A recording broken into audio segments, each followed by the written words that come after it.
At last, I have you. This is my cold revenge. Akaky Akakievich, a humble titular counselor, lives for copying documents in a gray, indifferent St. Petersburg government office. Lower-ranking officials mock him constantly, yet Akaky remains focused on his letters, finding joy in every single stroke.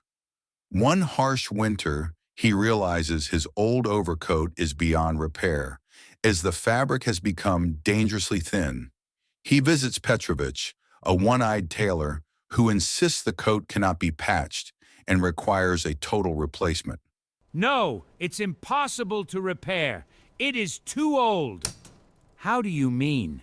What is too old, Petrovich? I tell you it cannot be patched. The material is so thin that if you put a needle into it, it will fall away. It is impossible to repair. The cost of 80 rubles is astronomical for Akaky, who earns a meager salary and lives very simply. And now it will be 80 rubles and not a kopeck less. Or 75. To save money, Akaky stops drinking tea, avoids lighting candles, and walks cautiously to keep his shoes intact. After months of extreme deprivation, he finally collects enough money to buy the beautiful new cloth and fur. Petrovich completes the magnificent garment, and Akaky feels like a transformed man when he first wears it outside. His colleagues notice the fine coat and insist on throwing a party to celebrate his newfound sartorial elegance.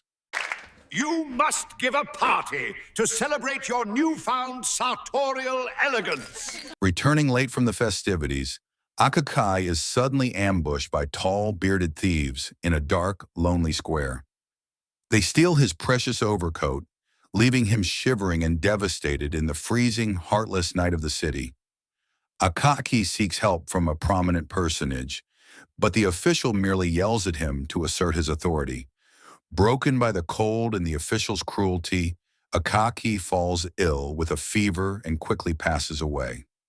Soon rumors spread that a ghost is haunting the city, stripping coats from the backs of wealthy men.